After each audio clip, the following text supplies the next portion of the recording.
Garbage belongs with garbage.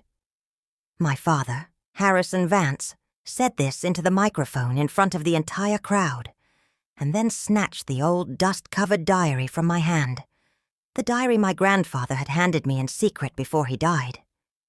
He didn't just mock me. He threw the diary into a bin of dirty water placed right there on the stage. The entire gathering erupted with laughter, but I didn't cry. I soiled my expensive silk gown, reached into that garbage bin, pulled the diary out and walked away without looking back.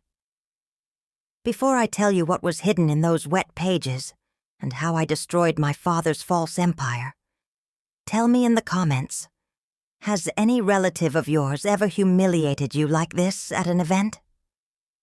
I'm reading every story. 3 days later, I stood in Chicago's First Federal Trust Bank. Snow was falling outside, and the marble floor inside was so polished that I felt ashamed looking at my cheap jeans and old coat. My name is Elena. I'm 30 years old and a forensic accountant.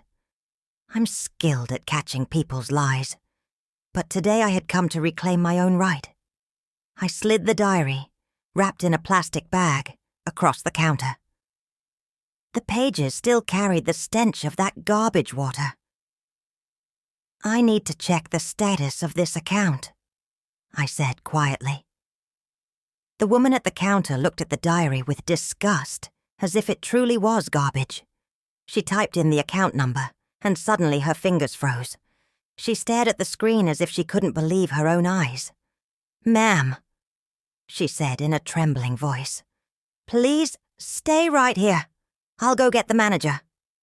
Within seconds, the bank's regional director and 2 security guards were escorting me to a private VIP vault room. They weren't looking at my cheap clothes. They were looking at me as if I were a lost treasure. "Miss Vance," the director said, his voice carrying a strange respect, "we've been waiting 35 years for this account to be claimed." While he went to get the file, I closed my eyes. I was back at age 10. My father, Harrison, was sitting in his office smoking a cigar. He had deliberately let his ash fall onto my school project.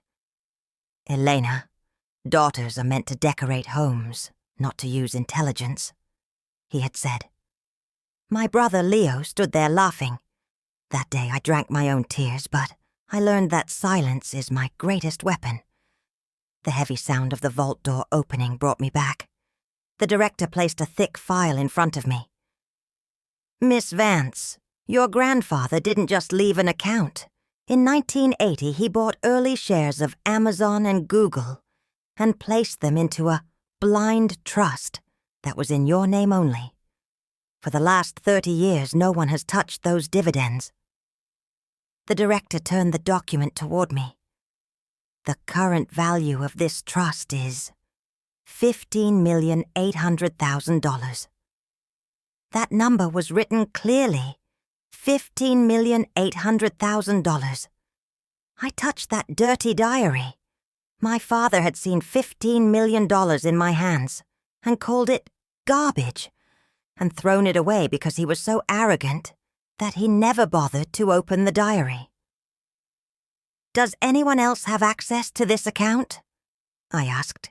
"No," the director said. "This is entirely yours." I took a cold breath. Now I didn't just have money. I had a weapon, and I knew exactly where to aim. My husband, Liam, was sitting at the dining table, surrounded by a mountain of laptops and files. Liam is a financial analyst, and numbers run through his mind like a machine. When I told him about the bank details, he didn't celebrate for even a moment. He turned the laptop toward me. "Elena, your father's so-called empire doesn't exist," he said in a flat voice. "It's a house of mud waiting for the rain." I looked at the screen. Red markers everywhere. Harrison Vance had built a large logistics company for show. But behind the curtain, the truth was something else entirely. "He's insolvent," Liam explained. "Harrison promised investors he'd make them billionaires, But he's taking new loans just to pay off old ones. And the biggest thing, he is under audit. The IRS sent him a notice of deficiency last month. To avoid going to jail, he needs at least $10 million immediately. Harrison Vance, who had called me garbage, was actually a sinking ship. He didn't need money. He needed a miracle to escape federal prison. Just then my phone rang. It was my father. I put it on speaker. "Elena." Harrison's voice carried the same old arrogance, as if he hadn't humiliated me on stage at all. "I've been thinking about that old shack grandfather left in your name. I've spoken to my lawyers. We're selling it." "Shack? You mean that cottage?" I asked. My hand had frozen on the table, but my voice was completely cold. "Look, you're a nurse. You don't even know the M of property taxes and maintenance," he said condescendingly. "I'm liquidating it. Whatever money comes, I'll invest it back into Vance Global so you can get some returns. I'm doing all of this for your own good." That cottage was barely worth $400,000. To a billionaire, that was peanuts. But to a drowning fraudster, it was a straw he wanted to grab. "I'm not selling, Dad," I said. Silence fell on the line. Then Harrison's true face emerged. "Listen to me. That old man, grandfather, had lost his mind when he signed that deed. I have witnesses ready who will testify in court that you manipulated a sick old man into transferring the property to your name. If you don't sign the papers by Friday, I will file an elder abuse case against you. I will drag you through so much court that you'll go bankrupt." He hung up. I looked at Liam. He was smiling. A smile that spelled Harrison's destruction. Harrison had just handed me the biggest blueprint against himself. He thought he was intimidating a helpless daughter. He didn't know he had just summoned a hunter. I waited 24 hours. Silence creates fear, and I wanted Harrison to be afraid. When I called him back, I made my voice sound like the scared 12-year-old Elena from years ago. "Dad, I'm scared. I don't want the IRS coming after me. That diary in the bank. It wasn't just one account. There's a lot of money in there." I heard Harrison's breath catch. "How much?" he asked, greed dripping from his voice like oil. $15 million, I whispered. "But Dad, the bank manager said there will be capital gains tax and a federal audit. I'm afraid. How do I hide it?" This was the ultimate prey for Harrison. A stupid daughter and $15 million in cash. "Elena, listen."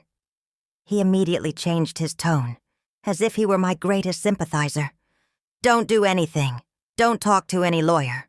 Move all that money into the Vance Family Trust. I'll make the tax liability disappear. I'm doing all of this to protect you, sweetheart." Can we do it Saturday at the Businessman of the Year?" "Gala?" I asked. Harrison did exactly what I expected. He wanted to showcase this $15 million as his victory. "Perfect. We'll sign in the VIP suite, and then I'll announce it on stage." I hung up and looked at Liam. We had prepared the transfer papers, but the fine print didn't contain a fund transfer. It contained an affidavit of sole liability, meaning Harrison would be admitting responsibility for every single financial fraud of the last 20 years. Harrison thought he was trapping me in his net. He didn't know he had just signed an invitation to his own gallows. Chicago's Fairmont Hotel's grand ballroom was dazzling with light. Chicago's entire elite class was present. Under the glimmer of crystal chandeliers, Harrison Vance strutted in his greatest pride. He thought that tonight, he wouldn't just win the Businessman of the Year award, but also save his drowning empire with his daughter's $15 million. I entered the ballroom at 8 p.m. I hadn't worn Harrison's choice of beige clothes. I wore a bold, blood-red silk dress that gleamed differently in the crowd. Harrison was standing near the stage, talking to two major investors. As soon as he saw me, his eyes glittered with greed. He gestured to me, and we headed toward the VIP suite. "Did you bring it?" he asked as soon as the door closed. His greed felt like a physical chill. I handed him the blue leather folder. "Everything is in here, Dad.